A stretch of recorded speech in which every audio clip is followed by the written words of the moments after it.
नमस्कार। राइट या wrong with Romana Isar Khan, ABP के डिजिटल नेटवर्क पर हाजिर हूं मैं रोमाना इसार खान। लेकर आई हूं आपके लिए डिजिटल डिबेट आज के सबसे बड़े मुद्दे को लेकर। और सबसे बड़ा मुद्दा आज सियासी तौर पर जो दिन भर गरमाया रहा, वो कांग्रेस पार्टी का महंगाई के खिलाफ हल्ला बोल। संसद से लेकर सड़क तक कांग्रेस पूरी तरीके से आक्रामक तेवर के साथ नजर आई। सरकार की घेराबंदी करते हुए शुरुआत सुबह से ही हो गई, जब राहुल गांधी प्रेस कॉन्फ्रेंस करने के लिए पहुंचे और उनकी तरफ से कहा गया कि साहब, देश में लोकतंत्र बचा ही नहीं है, ये तानाशाही है जो इस वक्त देश में चल रही है। 70 साल में देश में जो कुछ बनाया, वो पिछले 8 साल में सब कुछ इस सरकार ने खत्म कर दिया है। इतने पर ही नहीं रुके राहुल गांधी, उन्होंने प्रधानमंत्री नरेंद्र मोदी की तुलना हिटलर तक से कर दी।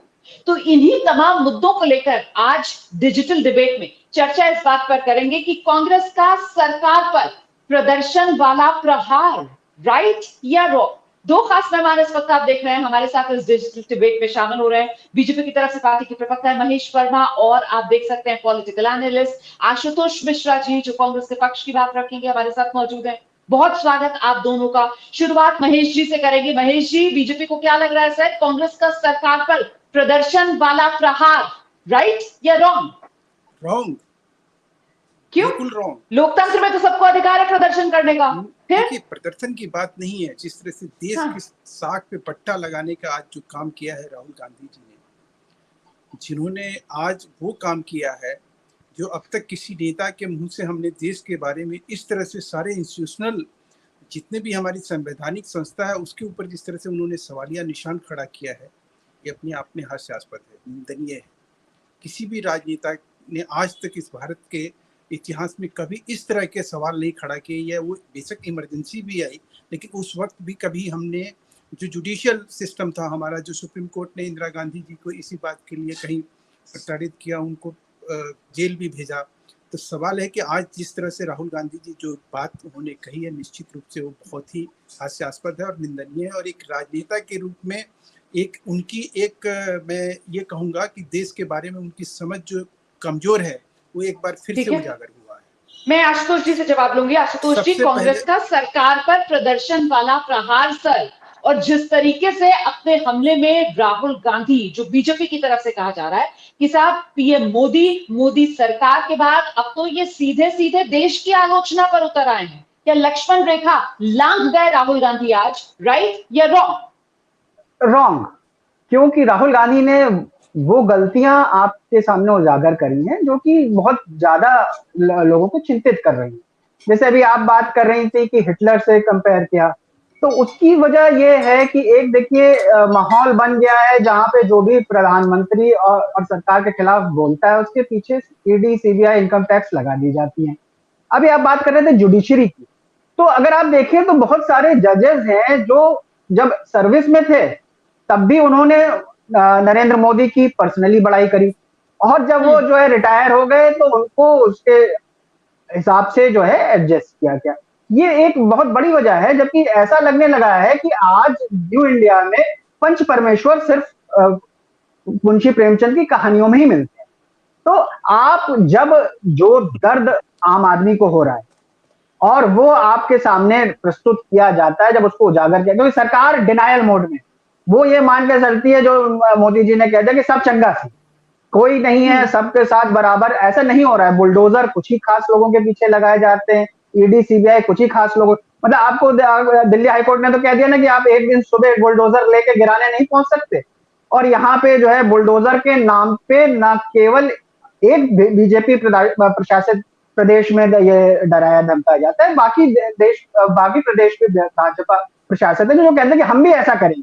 तो ये एक चीज है जो कि सामने आई है, जिससे जो कि बीजेपी जिसे हिला दिया है, जिसको बीजेपी को लग रहा है कि वो चेहरा देख के उसको खुद अपना डर लगे। अच्छा ठीक है, मैं महेश जी का रुख करती हूँ। महेश जी, आपने बोला कि कांग्रेस का सरकार पर ये जो प्रदर्शन वाला प्रहार है ये रॉन्ग है। अब कांग्रेस की तरफ से, राहुल गांधी की तरफ से कहा गया कि साहब विपक्ष की आवाज दबाते हैं ये लोग। राहुल गांधी बोल रहे हैं, कांग्रेस पार्टी बोल रही है कि संसद में बोलने नहीं देते हैं, सड़क पर प्रदर्शन करने नहीं देते हैं, जो इनके खिलाफ आवाज उठाता है उसके पीछे ईडी सीबीआई लगा देते हैं, जो सच बोलता है, जनता के मुद्दे उठाता है, उसी पर आक्रमण करते हैं। वो कह रहे हैं कि मैं तो सच बोलता रहूंगा, भले ही मुझ पर कितने भी आक्रमण करें। तो मतलब कुल मिलाकर ये सरकार डरती है इसलिए ईडी से धमकाती है, ये जो आरोप राहुल गांधी लगा रहे हैं, राइट या रॉन्ग? टोटली रॉन्ग वो बात कर रहे हैं। और मैं तो एक बात और कहूंगा रुमाना जी, कि जो इस देश के सर्वोच्च अदालत में अपनी झूठ के लिए माफी मांगता हो ताकि जेल ना हो, ये तो प्रामाणिक बात मैं आपको कह रहा हूँ। आपके दर्शकों को ये मतलब बताना ये जरूरी है आज, कि आज जो राहुल गांधी इस बात को कह रहे हैं, इस देश में सबसे बड़ा झूठ बोलने वाला अगर कोई व्यक्ति पकड़ा गया तो वो राहुल गांधी थे, जिन्होंने माफी मांगी इस देश के सर्वोच्च न्यायालय के आगे। और वो व्यक्ति ये कह रहे हैं कि हम झूठ बोल रहे हैं। आज वो कॉमनल हार्मनी की बात कर रहे हैं। आप राजस्थान के एक ऐसे चेहरे को आप लेकर बैठे आज प्रेस कॉन्फ्रेंस में, जिन्होंने पीएफआई की 12 रैलियों को अलाउ किया, वहां गर्दन काटे गए। पूरे देश में एक माहौल जो है हिंदू मुसलमान का एक तनाव पैदा किया गया। राजनीति आप इस तरह से करेंगे? राजनीति करने का आपका ये आप किसके लिए कह रहे हैं? अशोक गहलोत के लिए कह रहे हैं क्या? निश्चित रूप से एक ऐसा मुख्यमंत्री जिससे इस्तीफा मांगना चाहिए और ये कहना चाहिए कि आप इस लायक नहीं है, आप हटिए इस पद से। पर सर, अगर आप ये सवाल पूछेंगे और ऐसे अगर आप राहुल गांधी को, कांग्रेस पार्टी को एक सेकंड कटघरे में खड़ा करेंगे, तो मैं पलट कर ये कहूंगी आपसे सर कि केंद्र सरकार क्या कर रहा है? अगर इतने ही तथ्य अशोक गहलोत के खिलाफ हैं और अगर इसी तरीके से अशोक गहलोत पर क्या सिर्फ और सिर्फ ये आरोप राजनीतिक तौर पर लगाए जाएंगे, क्यों उनके खिलाफ कार्रवाई नहीं की जाती केंद्र सरकार की तरफ से? अगर इसी तरीके से पीएफआई के साथ उनकी मिली भगत है, पीएफआई को इतना प्रमोट कर रहे हैं, तो ये सिर्फ राजनीतिक हथियार है? आरोप लगाइए सिर्फ राजनीतिक हथियार के तौर पर। देखिए, वही मैं कह रहा हूँ जी, कि संवैधानिक व्यवस्था पे सवाल खड़ा कर देना या संवैधानिक व्यवस्था के तहत काम करना, ये अपने आप में जो है इस देश का जो एक लोकतांत्रिक मूल्य है उसको कहीं स्थापित करता है। राहुल जी को की समझ ऐसी नहीं है कि वो इस देश में, आप मुझे बताइए, इस देश का सबसे कम उपस्थिति वाला सांसद कौन है? ये सवाल अगर आपके दर्शकों के आगे रखा जाए और गूगल में सर्च कर लीजिए तो उस व्यक्ति का नाम है राहुल गांधी। सबसे कम मुद्दा उठाने वाले व्यक्ति अगर संसद में कोई है तो वो है राहुल गांधी। आज राहुल गांधी जी इस बात से क्यों मुंह चुराते हैं? आइए ना संसद में, बैठते हैं, महंगाई पे, बेरोजगारी पे आपको भी हम बताते हैं, आप हमें भी बताइए, हम आपका चेहरा चाल चरित्र को हम उजागर करते हैं और हम आपको ये जता और समझा देंगे कि आज विश्व जहां खड़ा है उससे भारत कहीं आगे है। आज ठीक है महेश वर्मा जी, आप जो बात कर रहे हैं लेकर चलती हूँ आपकी बात को आशुतोष जी के पास। आशुतोष जी, दरअसल बीजेपी की तरफ से यही तमाम बातें कहते हुए राहुल गांधी को कटघरे में खड़ा किया जा रहा है। कहा जा रहा है कि साहब राहुल गांधी जो है वो कहाँ गंभीर है राजनीति के लिए, सवाल बीजेपी की तरफ से पूछा जा रहा है। संसद चल रही होती है, वो गायब होते हैं, अहम मुद्दों पर चर्चा हो रही होती है, राहुल गांधी होते नहीं। आज तो रविशंकर प्रसाद जब प्रेस कॉन्फ्रेंस के लिए आए तो उनकी तरफ से कहा गया कि राजनीति को लेकर राहुल गंभीर नहीं है। कि राजनीति को लेकर राहुल गांधी गंभीर नहीं है, कि अभी भी राहुल गांधी एक रिलक्टेंट पॉलिटिशियन ही है, जो आरोप राहुल गांधी पर लगते रहे हैं? आशुतोष जी, राइट या रॉन्ग? रॉन्ग, क्योंकि अगर राहुल गांधी नहीं होते इफेक्टिव तो हर समय भाजपा केवल राहुल गांधी पे अटैक क्यों करती है? उसकी वजह यही है। आप बात करते हैं कि राहुल गांधी संसद में क्या करते हैं या क्या नहीं करते हैं। बात यह है कि आप पहली बात तो संसद को ठीक से चलने नहीं देते। संसद में पहले बहाना बनाते हैं कि साहब कोविड-19 से बीमार है निर्मला सीतारमण, इसलिए बात नहीं हो सकती है। फिर जो है निर्मला सीतारमण पहले दिन आती हैं तो वो जो है नारेबाजी में लग जाती है। प्राइस राइज की जब भी महंगाई की बात होती है तो ये बात गाना सुनाती हैं कि जीएसटी बढ़ गया, हमारा कलेक्शन बढ़ गया, जीडीपी ग्रोथ बढ़ गई। और आरबीआई गवर्नर आज क्या कह रहे हैं कि देश में महंगाई की मार है। और जो है हम लोगों को ये समझना चाहिए कि ये जीएसटी की भी बुराई करते हैं राहुल गांधी और कांग्रेस, और ये जीएसटी आप बढ़ रहा है तो आप और आम आदमी को प्रताड़ित कर रहे हैं, आप उसकी मदद नहीं कर रहे हैं, पहली बात। ठीक है। दूसरी बात जो मैं ये कहना चाहूंगा कि ये बार बार आप जो ये पर्सनल अटैक करते हैं, आपके पास जब तथ्य नहीं होते तब आप किसी व्यक्ति पे पर्सनल अटैक करते हैं। और ये राहुल गांधी पे पर्सनल अटैक इसलिए करते हैं कि इनके पास उनके उठाए जा रहे सवालों के जवाब नहीं है। अब बात कर रहे सर, पर्सनल अटैक की जब आप बात करते हैं तो इसमें कांग्रेस भी पीछे का है सर। 2019 लोकसभा चुनाव के वक्त से हमने देखा था किस तरीके से पर्सनल अटैक तो पहले कांग्रेस की तरफ से प्रदधानमंत्री नरेंद्र मोदी पर शुरू हुए थे। चौकीदार चोर है, ये नारे कौन लगवाएगा? आज भी हिटलर कहकर प्रधानमंत्री नरेंद्र मोदी पर व्यक्तिगत आप निशाना साध रहे हैं, तो क्या फिर तो पलटकर आपसे भी पूछा जाएगा सर कि क्या कांग्रेस के पास मुद्दे नहीं है, इसी वजह से व्यक्तिगत निशाना पीएम मोदी पर साध रहे हैं? इस पे दो बातें रॉन्ग। आपको इसकी वजह दो। पहली वजह यह है कि भाजपा में और सरकार में Modi is the last word. तो मोदी फेस ही नहीं है, उनकी अकल भी है। ये बहुत कहानियां आपने भी रिपोर्ट्स पढ़ी होंगी कि पीएमओ के द्वारा कैसे मंत्रालय चलाए जाते हैं। तो इसलिए मोदी रिप्रेजेंट्स द गवर्नमेंट, वो सरकार का फेस है। वो अटैक जब मोदी का नाम इसलिए जाता है कि जब ये सरकार वोट मांगने जाती है तो मोदी के नाम पे वोट मांगती है, चाहे वो राज्य का भी इलेक्शन हो। है मोदी जी ने पहली बार क्या कहा था, आपका हर एक वोट मोदी के लिए है। इसलिए मोदी पे personal attack means attack on the government. फिर अभी भाजपा प्रवक्ता बात कर रहे थे कि राहुल गांधी ने सुप्रीम कोर्ट में माफी मांगी थी। माफी इसलिए नहीं मांगी थी कि चौकीदार चोर है, गलत है। माफी इसलिए मांगी थी कि उन्होंने सुप्रीम कोर्ट ने ये कहा था कि आप ये नहीं कह सकते कि सुप्रीम कोर्ट ने कहा है कि चौकीदार चोर। उन्होंने अपने बात से नहीं हटे थे, वो मिस कोटिंग के लिए उन्होंने जो मिस कोट किया। तो ये बात अभी भी आज भी वो तो कहते हैं कि राफेल में जो है स्कैम हुआ है। और हम देखते हैं कि जब सरकारें बदल जाती हैं तो पुराने स्कैम्स को फिर सामने उजागर किया जा सकता है।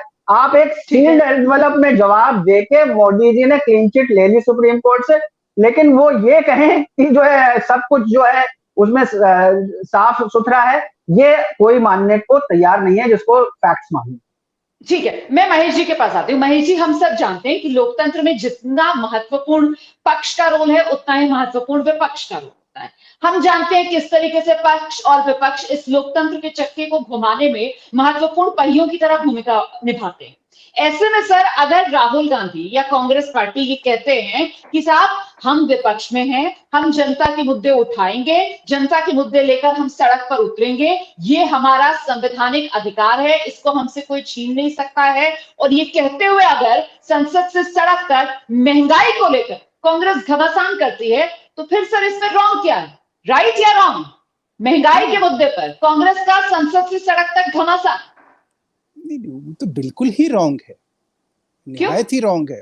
मैं इस तरह से इसको समझने की कोशिश करता हूं कि आज ही आपको क्यों महंगाई दिख रही है? आज 2 साल में लॉकडाउन हुआ, 2 साल में 2,200 करोड़ से ऊपर टीका लगे।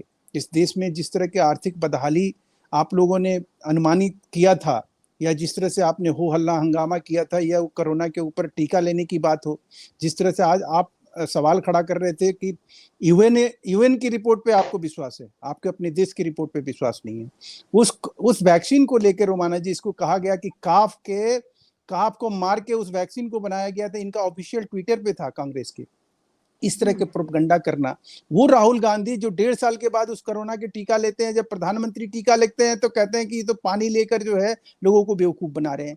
तो सवाल यह है कि आज जब ईडी का नोटिस आया, आपसे पूछताछ हुई, तो आप निकले अब बेरोजगारी और महंगाई के ऊपर बैंड बाजा बजाने।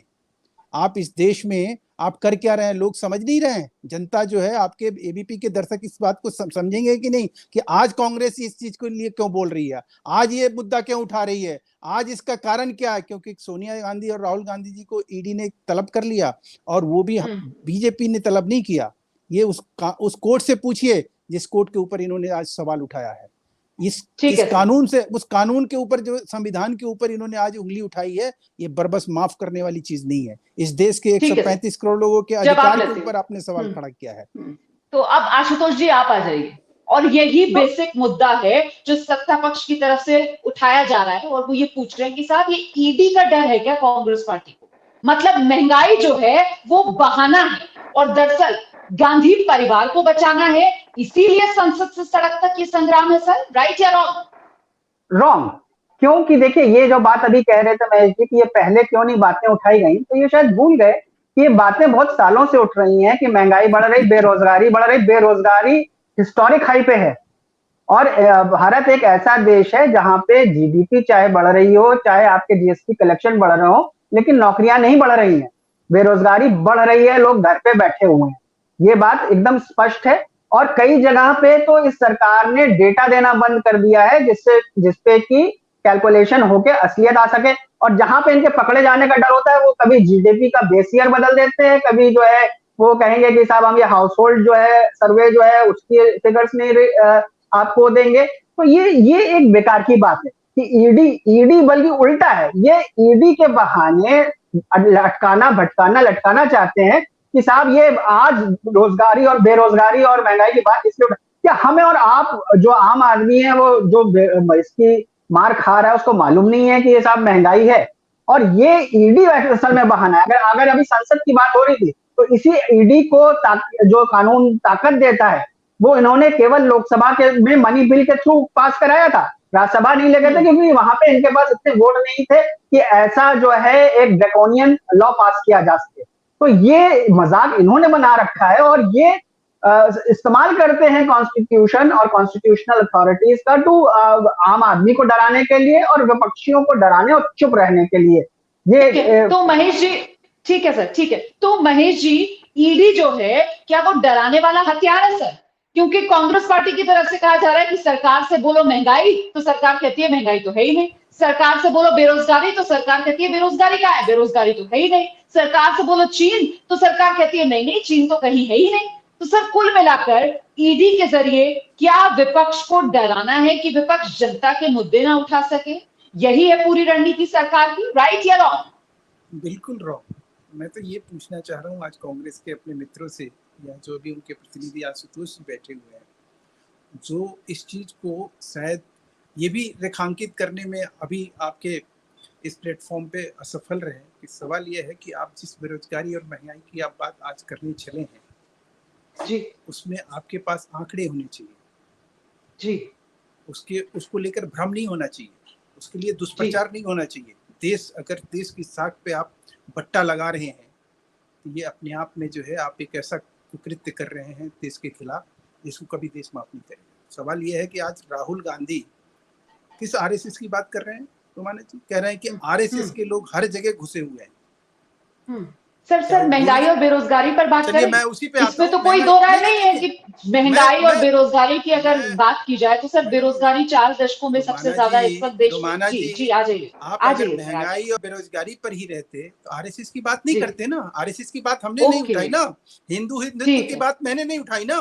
इसका देश के जितने संवैधानिक व्यवस्था है उसके ऊपर हमने सवाल नहीं उठाए ना। हमने प्रधानमंत्री को हिटलर नहीं कहा ना। सवाल है आज पार्थ चटर्जी या वो पूजा मित्तल झारखंड में या वो तमाम ऐसे लोग खरबों खरबों आप देखिए नोटों का आप लोग जब पहाड़ दिखाते हैं क्या उसके ऊपर कार्रवाई करना, क्या ये उसकी समर्थन करने चले हैं क्या? आज जिस विपक्ष की ये बात कर रहे हैं देश के कानून और संविधान पे अगर आपकी विश्वास नहीं है तो इसके लिए जो है ये देश जिम्मेवार नहीं है। आप देश के लोगों को गाली नहीं बकेंगे इसके नाम पर। राहुल गांधी अगर गाली बकेंगे तो ये निहायत ही गलत है। ठीक है सर। तो फिर आशुतोष जी ये विपक्ष का विरोध प्रदर्शन क्या दरअसल कांग्रेस पार्टी और विपक्ष की हताशा है सर? क्योंकि लोकतंत्र में जनता जनार्दन होती है, इस बात को हम सब जानते हैं, इसको स्वीकार करते हैं सर। और ऐसे में लोकतंत्र में अगर जनता विपक्ष को नकार रही है, उसको वोट नहीं दे रही है सर, तो फिर देश को, लोकतंत्र को बुरा भला क्यों कहना सर? राइट या रॉन्ग? रॉन्ग, क्योंकि यहाँ पे बुरा भला लोकतंत्र को नहीं कहा जा रहा है, यहाँ पे बुरा भला उन लोगों को कहा जा रहा है जो लोकतंत्र की हत्या कर रहे हैं। देश में लोकतंत्र बचा ही नहीं है, यही कहा जा रहा है। तो वो लोकतंत्र की बुराई नहीं है, लेकर उद्योगपति सबको कटघरे में खड़ा किया जा रहा है सर। यही कहा जा रहा है जी सब जो है वो सरकार के साथ मिल गए, कोई जो है वो सच के साथ नहीं है। मतलब सारे सर्टिफिकेट सर विपक्ष ही देगा। नहीं, कोर्ट ने भी दिया है। नहीं, इसमें देखिए ना राइट ना रॉन्ग, क्यों कि विपक्ष की अपनी भूमिका होती है। लेकिन यहाँ पे कोर्ट ने भी सर्टिफिकेट दिया है। मध्य प्रदेश में इलेक्शन हुए, पंचायत इलेक्शन, उसमें भाजपा का कैंडिडेट हार गया। कलेक्टर साहब ने जो है उस इलेक्शन को रद्द करके और लॉटरी सिस्टम के थ्रू जो है भाजपा के कैंडिडेट को इलेक्टेड डिक्लेयर कर दिया। कोर्ट ने कहा कि ये आदमी कलेक्टर बनने लायक नहीं है। आप बात करते हैं ना कि किस तरह से प्रणाली पे जो है भाजपा कंट्रोल करके और अपने लोगों को, और ये ऐसा नहीं है कि ये पहली बार हो रहा है। ये आपने जो है उत्तर प्रदेश में भी देखा था कि जब जो है समाजवादी पार्टी और अन्य अपोजिशन पार्टी के लोगों को इन्होंने इलेक्शन हारने के बाद पंचायत हो चाहे नगर महापालिका हो, वो जो है भाजपा का समर्थन करने लगते। ये वो जो डर है, आपको वो भी याद होगा कि जो कांग्रेस के एमएलए थे जिन्होंने जाके भाजपा महाराष्ट्र में ज्वाइन कर ली थी, उन्होंने कहा था कि अब मैं आराम से सोता हूं क्योंकि मैं जानता हूं कि मेरे पीछे ना ईडी पड़ेगी ना सीबीआई। तो ये प्रणाली और लोकतंत्र की हत्या इस तरह से हो रही है। लोकतंत्र अपने में नहीं खराब है, ये कुछ ऐसा हो गया है कि ये बंदर के हाथ में तलवार आ गई है और वो इधर उधर सब चीज को काट रहा है, ये वो दिखा रहा है विपक्ष, वो आईना दिखा रहा है, जो कि अगर नहीं देखे जनता के भी समझ में आएगा। क्योंकि आप कह रहे थे कि जनता विपक्ष को नकारती है, तो जब ये वोट मांगने जाते हैं तो ना ये महंगाई पे वोट मांगते हैं, ना इन्होंने जो जॉब्स दिए हैं उस पर वोट मांगते हैं। ये वोट वहां पे तब मांगते हैं 80 और बना 20% पे, है वो हिजाब पे वोट मांगते हैं।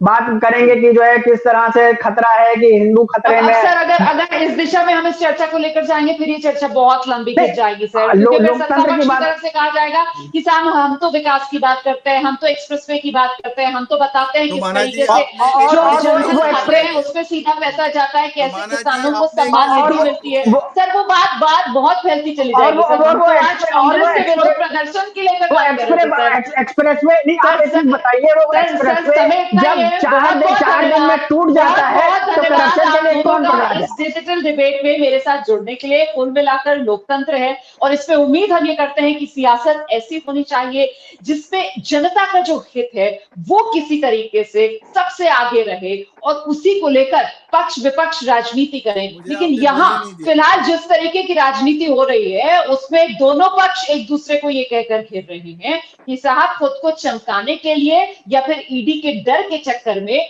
ये राजनीति हो रही है, ये सड़क पर संग्राम हो रहा है। सत्ता पक्ष कांग्रेस की घेराबंदी कर रहा है कि परिवार को बचाना है, इसी वजह से अपने अस्तित्व के लिए कांग्रेस पार्टी सड़क पर उतरी हुई है। और वहीं कांग्रेस पार्टी की तरफ से कहा जा रहा है कि सत्ता पक्ष जो है वो असल मुद्दों से जनता का ध्यान भटकवाना चाहता है, इसी वजह से ईडी और सीबीआई का विपक्ष के नेताओं के खिलाफ दुरुपयोग कर रहा है। लेकिन फिर मिलाकर गुजारिश एक बार फिर से हमारी यही है कि किसी तरीके से जो जनता के मुद्दे हैं ना उसी पर पक्ष विपक्ष को आमने सामने रहना चाहिए। बहुत बहुत शुक्रिया आप सभी का डिजिटल डिबेट में मेरे साथ जुड़ने के लिए।